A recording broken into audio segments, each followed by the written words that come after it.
Hey listeners, Shawn here. Before we jump into today's episode, I just wanted to give you a quick heads up. This episode was recorded out in nature, and you might hear some minor audio issues along the way. Just wanted to let you know that it's on our end and not your end, so there's nothing wrong with your device. We do appreciate your patience, and thanks for sticking with us. And now, on to today's episode. I'm Shawn. And I'm Mike, and you're listening to Shawn and Mike Take a Hike.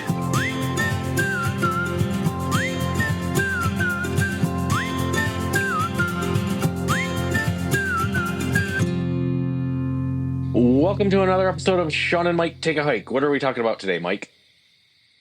I'm not sure how to say what I want to talk about, so I'm going to say it, I guess. It's going to be R value, more or less the insulation for your sleeping pad.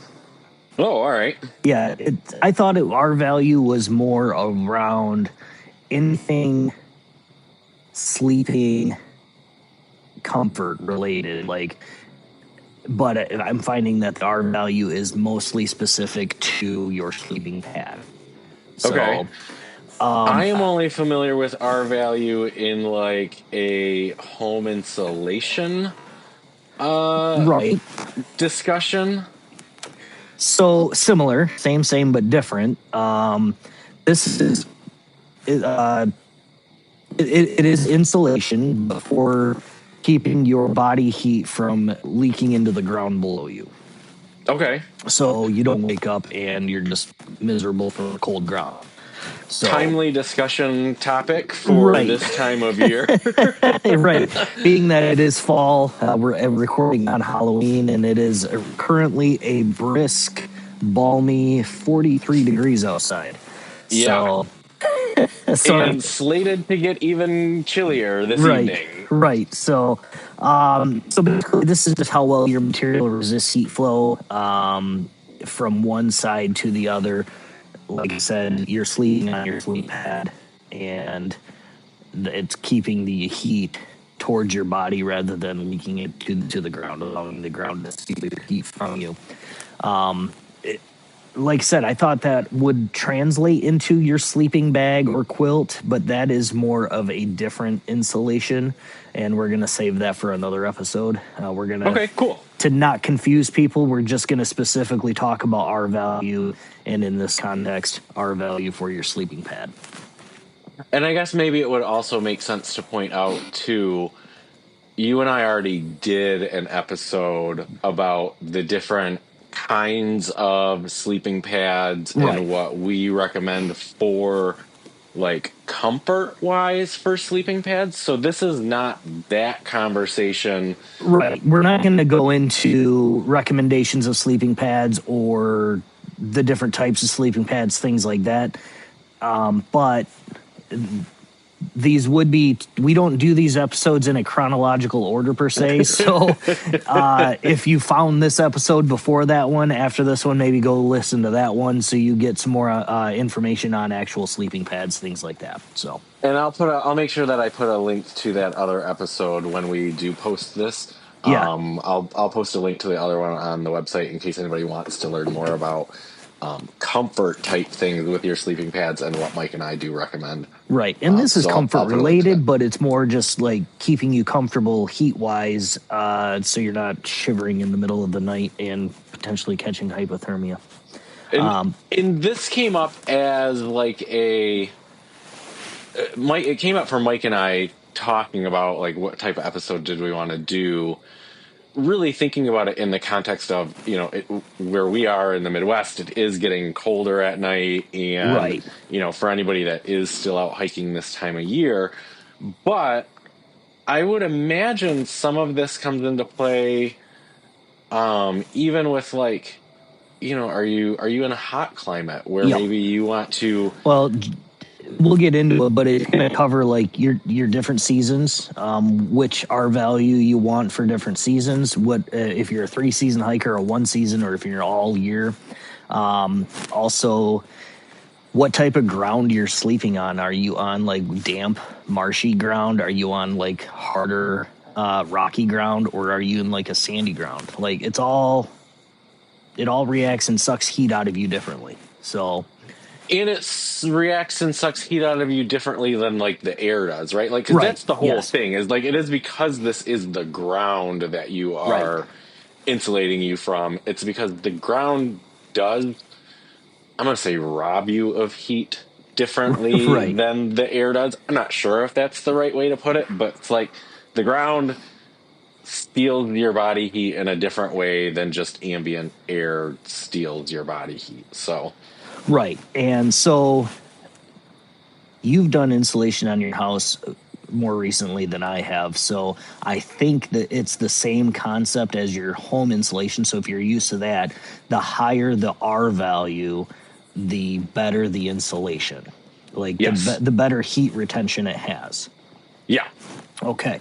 So housing goes, I think, 15, 20, 30, whatever. This goes 1 to 5. I might go to 7, but it's like a 1 to 5 scale. It's not a Okay. doesn't throw in many different things. Yeah. All right. So Well, let's get into it. So, like, I guess yeah. where do you want to start? Well, I don't need to go into the my notes I had what types of equipment use it. We've already talked about that. It is primarily sleeping pads. You will find some sleeping bags that use an R value, and you will find some clothing that use an R value. A lot of those companies don't use the new standardized metric of R value. They use just a random R value that they want to assign that's based on their clothing. So Okay. that's why it's a different topic for a different conversation, this Got type it. of a thing. So the reason why you want to pay attention to this again, you want to, just like your sleeping bag, keep your heat in, close your body from escaping out into the ether, the air. The ground is like a sponge. The closer and less protection you have from the ground, it's going to suck the heat out of you. So you want a good sleeping pad if you are in a colder or a colder and harder climate there. I'll say this with a caveat. Realistically, you want a good 3-tier sleep system, which is your sleeping pad, your blanket or sleeping bag, and your clothing. All 3 create your whole sleeping system. But Okay. but again, this is going to be primarily around the R value. Okay. So go ahead. Well, I just wanted to mention one thing, and you kind of said it earlier, but like I think if people weren't paying close attention, maybe it was skipped over. So the one thing that I learned about R value, because again, I didn't know a lot about R value before you told me that you wanted to cover this topic. So one of the things that I found interesting about utilizing an R value with the sleeping pads specifically is that it does seem like that has become kind of an industry standard Yeah. where like no matter what brand or what style sleeping pad you're using, they're all using the same kind of universal metric. So like the R value system is standardized. So like your Coleman R value is going to be the same as a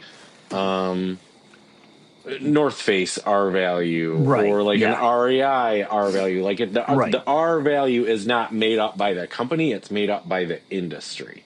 Right. And so on that note, look, if you're looking at R value on a pad or on any equipment that happens to have an R value with it, if it's not accompanied by the ASTM marking, that's the new U.S. and international standard for R values. ASTM. I did not look up what that means, but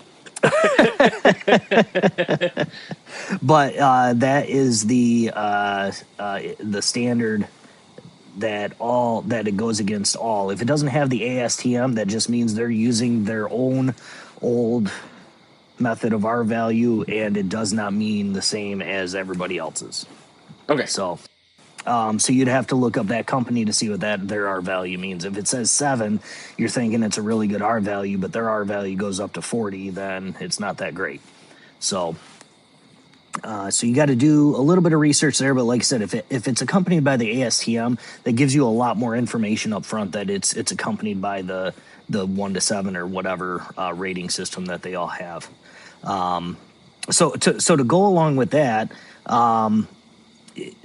you're the like I said, there's R values that are going to be used for different seasons, or if you're a 3-season hiker, things like that. So a lower R value, like your 1s, 2s, maybe into your 3s, are going to be your warmer climates or your warmer seasons, like late spring to early fall type of a thing, where it's Sure. the warmer nights are still prevalent, and you're a lot more comfortable at night.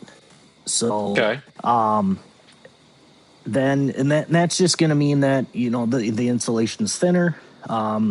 It doesn't mean you're going to be closer to the ground. It just means that the material of your pad is maybe a little thinner. Because if you have like a 2-inch thick pad, just less insulation in it. Well, and that's an interesting point, honestly, because like when I think, and again, not to relate everything back to house insulation, but that's kind of what I'm used to, right? So like when I did the siding on my house, thicker insulation had a higher R value. So like almost by default, like in my brain, I'm thinking, okay, a thicker pad is going to have a higher R value. Not the case, though. Yes and no. Well, I mean, but not really. If you're comparing apples to apples, companies are using the same materials. Thicker is going to be better or warmer. Right. Whereas if it's a company using a foam pad versus somebody's using a synthetic thing that they've made that creates a thicker or a better insulation, but it's half the thickness, so that's why you don't want to go off the thickness of your pad. You want to go by that R value so you know what you're getting into. Yes, I guess that's what I was trying to say. Is like just in my head that you would think that thicker automatically meant more insulation, but not necessarily the case. Think of it this way: our current sleeping pads that you and I have are only about an inch and a half thick. Yep. Whereas our older ones were 2.5, 3 inches, but they were a lot colder. They had a lower R value. Yes. We were 100%. new, didn't know to look at that. We just thought it's an air mattress. What could go wrong here? And in all fairness, when we were new, I really thought we were going to be like solid summer hikers. Right. Where like I didn't necessarily think about the difference between warm weather gear and 3-season gear or 4-season gear. It's not really something I thought of because I never really thought we were going to get into fall hiking or weather. Right. Yeah. Fair enough. I mean, when we first started, we didn't think we'd be doing a podcast either. So well, exactly.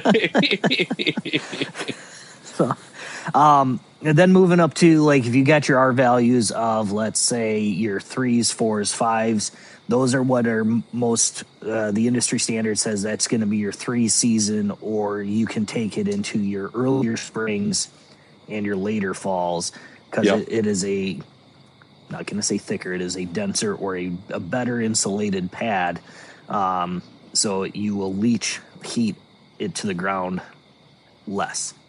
Right. Yes.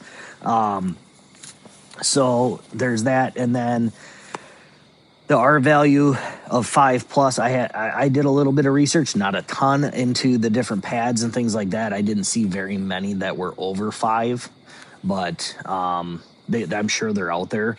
But those are going to be for your cold, snowy, maybe if it is a weird, cold, rainy. I mean, those nights that we get to Quamanon last year, I probably could have used a warmer sleeping pad because I was freezing. For sure.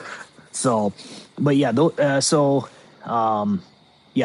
are the 3 kind of key categories that my research kind of put those numbers into.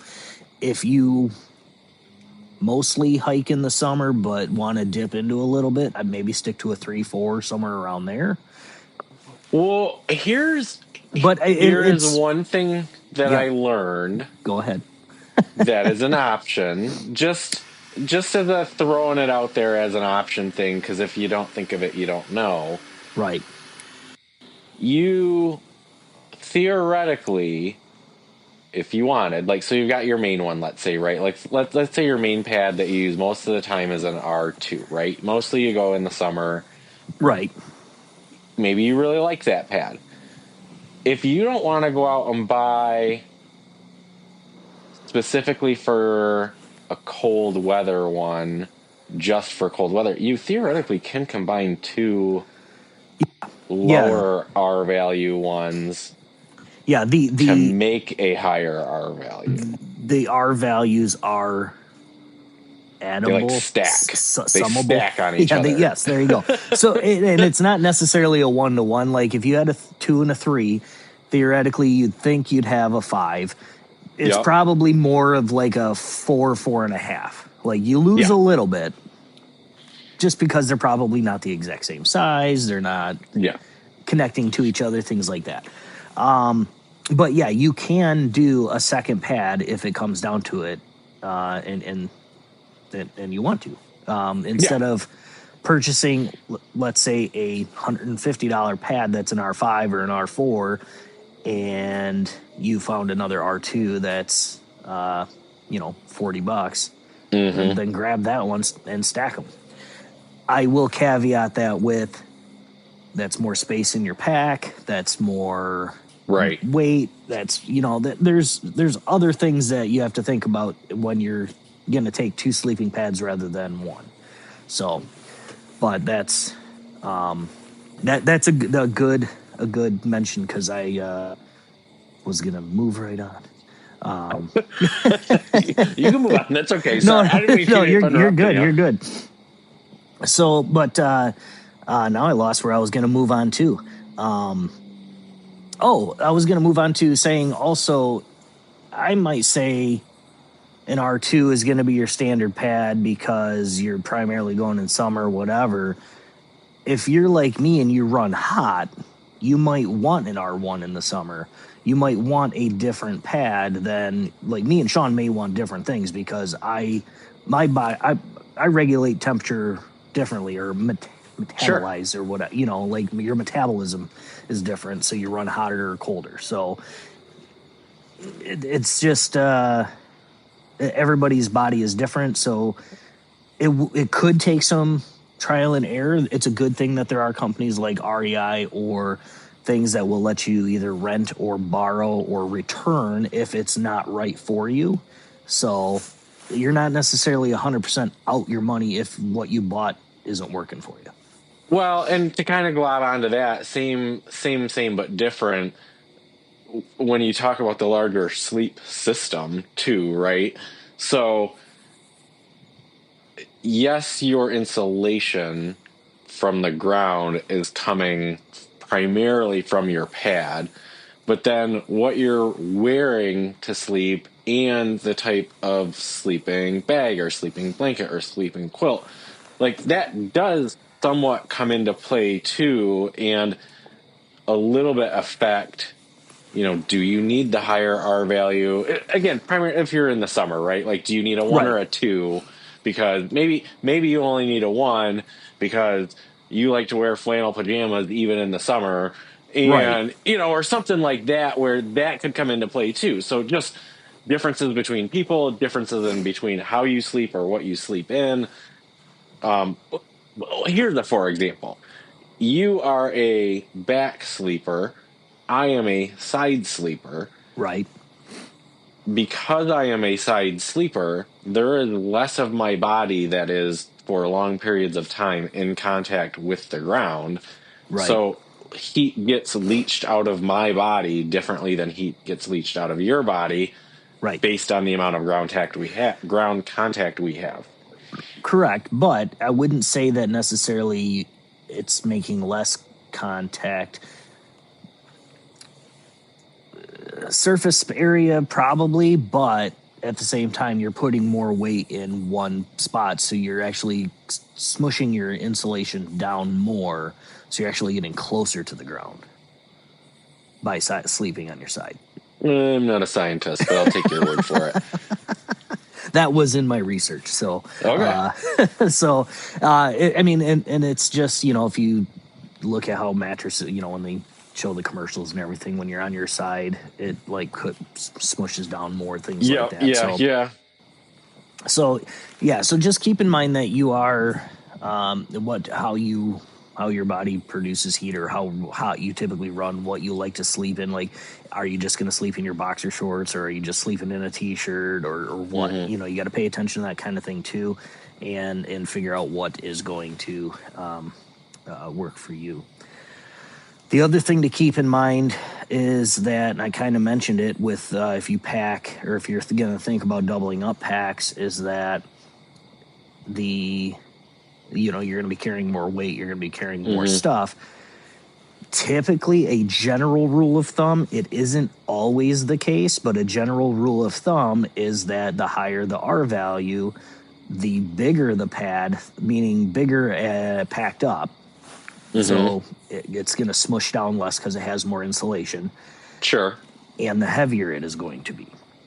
So if you're an ultralighter, this is maybe where you've got to compromise a little bit and pack on a few ounces or you spend the $300-$400 on an ultralight pad with an R value of 4 or 5, like if you need a 4 or 5 pad. So I'm sure they're out there, but you just got to take that into consideration when you're packing your pack.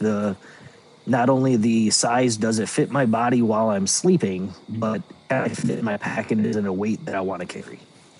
So this is one of those, like, how do I want to say this? You're damned if you do, you're damned if you don't. Well, yes, that, but like also bigger is, I'm going to say bigger, even though that's probably not the right term, but like, the term bigger is better, right? Like this is one of those scenarios where that might not be the case, where if you are strictly a summer hiker, right. I'm not saying go buy an R5 or higher just to be on the safe side, to carry it with you all the time. That's going to be your best bet because it's going to be good for all seasons, right? Like if you don't need that extra weight, you don't need that extra insulation, you don't feel like you're the type of person that's ever going to need that. Right. Don't go out and buy the heavier one just because, like, save yourself the weight in that scenario. Right. Yep. Absolutely. So that's there's a lot to consider when you're looking at your sleeping pad. Not only just the style and the brand and all that kind of stuff, but again, you have to think about the size when it's packed up and all that. The other one I mentioned, the ground surface, like if you're on damp rock, snow, high, or if you're in high winds, you're going to lose more heat with those in those types of situations. So a high R value pad might struggle if those conditions are considered extreme, or you don't have your sleep system set up the way that you need it to. So you can't, like I said, that sleep system is the important thing. And I guess this is a caveat we should probably cover the entire sleep system then at some point, or all components of it. So you want to make sure that you're optimizing it, because if you're like me, I don't sleep directly on my sleep pad. I sleep in my quilt wrapped around me, top and bottom. So you do have a little bit of that extra insulation underneath you from your sleeping bag, we'll just call it. So if you are in one of those situations, you got to consider the pad or the sleeping bag as well, so that if your pad is going to suffer a little bit because of the type of ground you're on, can your sleeping bag make up for it? So that type of a thing. Well, and the other thing that I did read about, which is not necessarily part of your sleep system, but something else that can theoretically impact the effectiveness of your sleep pad, or just change, in small but measurable ways, the effectiveness of it, is like what is underneath your tent even. So like if you have your tent directly on the ground, that is going to be slightly different real world scenario than if you have a tent footprint and then your tent and then your pad. Yep. And some other things that they said to do, like even in a pinch, if you had to and you found yourself out there and it was getting like significantly colder than you had planned on, if you have like a space blanket in your emergency kit and you find that at night Okay. you just can't get warm, like you theoretically could put that underneath your Yeah, I mean sleeping pad. anything extra would help. Yeah. Yeah. So like all things that, could impact like how many layers are between your pad and the ground. Yeah. Another thing, I guess, kind of caveat with that too, is if you find that you have a puncture or anything in your sleeping pad, that is going to affect your R value because you're going to end up closer to the ground, Right. and with Right. closer to the ground, and believe it or not, the air in your pad is actually acting as an insulator too. Correct. So Yes. if you lose that air in your pad, then you're losing that insulator and you're going to end up losing heat. So we have an episode on gear repair. I think we covered some things with that, but that's always if you carry some kind of a patch kit or anything like that with you, that's a good time to find it. If you wake up and you're on the ground, then take a moment before you pack it up, or make a note when you get to your next location. Yeah.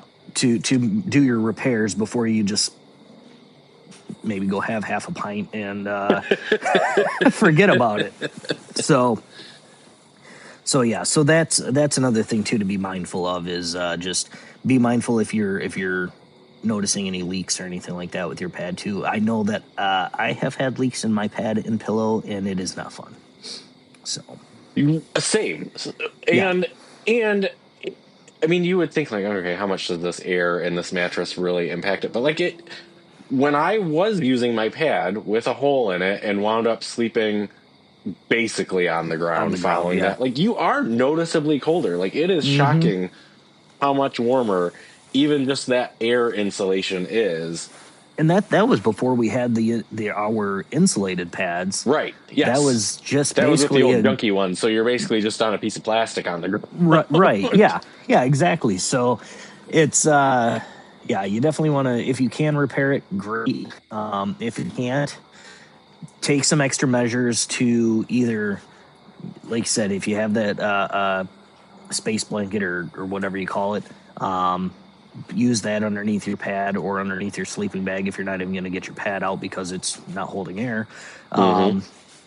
Or maybe double up your sleeping bag or sleep with extra clothes on, things of that nature, just to help out maintain that heat. So, Right. So, but that is not necessarily an R value related thing. That is just what to do if your pad fails. So, I thought this would be a little bit of a quicker episode because it is a single topic based thing, and there's not a lot you can really talk about without saying this specific pad and this specific thing. I mean, you gotta get what you feel is right for you and in your price range. And so definitely, I mean, that's where you do your research. You look what's available for you, where you're comfortable buying and things of that nature. But then you've got the information as to looking for that R value and making sure it's in that ASTM regulated or standardized system. Well, and sleeping pad is one of those things where it's like a very personalized choice, right? Because you're going to want to find one that has the appropriate R value for the weather that you're camping in or hiking in. You're going to want to balance that with how much weight you feel like you can carry, how much room you have in your pack. Do you want a foam-based pad, or do you want an inflatable type pad, or do you want a combo one? Like, all of those things are very personal to the individual. So it's hard to say, like, oh, just everybody go buy this foam pad with an R3 value, and you'll be good to go forever, period, the end. Right. And so, as much as I hate saying that some of it's like trial and error, right. Sleep pad might be one of those things you really want to use some of those community resources like Mike was mentioning earlier. Do you have a hiking supply store near you that lets people rent equipment to try it out? Is there some community Facebook group or something like that where you can make friends and get recommendations from people, or see if you can borrow some of their stuff to try it out? Right. I don't want everybody to go buy 20 different pads to try out. Yeah. That gets expensive.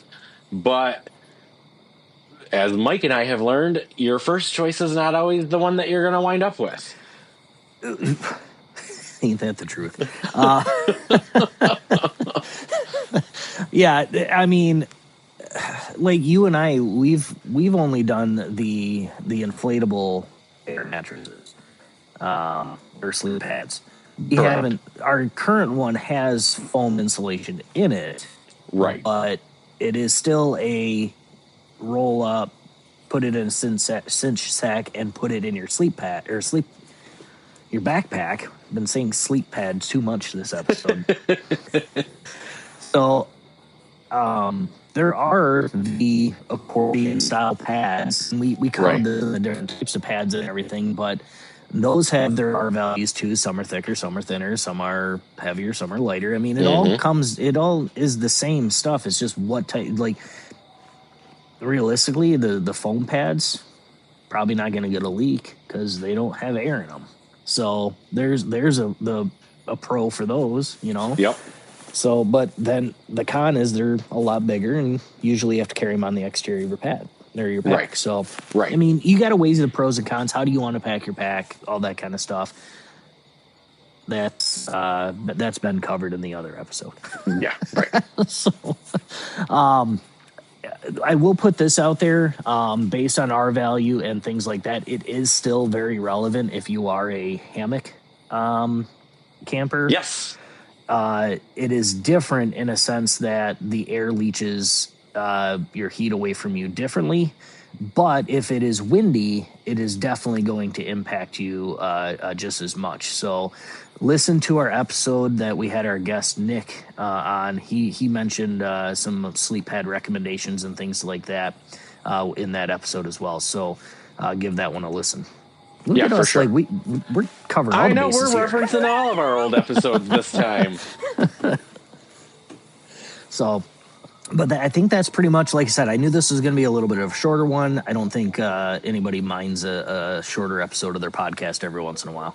No, I don't think so either. And, you know, nobody wants to hear us just like babble just to babble. So that is all the things that I have in my notes as well. Okay. If anybody has any specific sleeping pad R value related questions they would like to send in, you're always welcome to do that.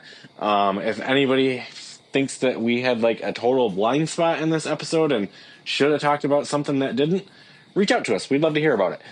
You can always reach us on our email, which is ShawnMikeHike@gmail.com. You can reach us on most of the major socials at ShawnMikeHike, or always directly on our website, ShawnMikeHike.com.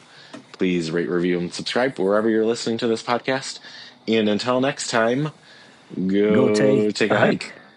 And I got nothing on that one. I got nothing on that one. All right, thanks, everybody. We'll see you in a couple weeks.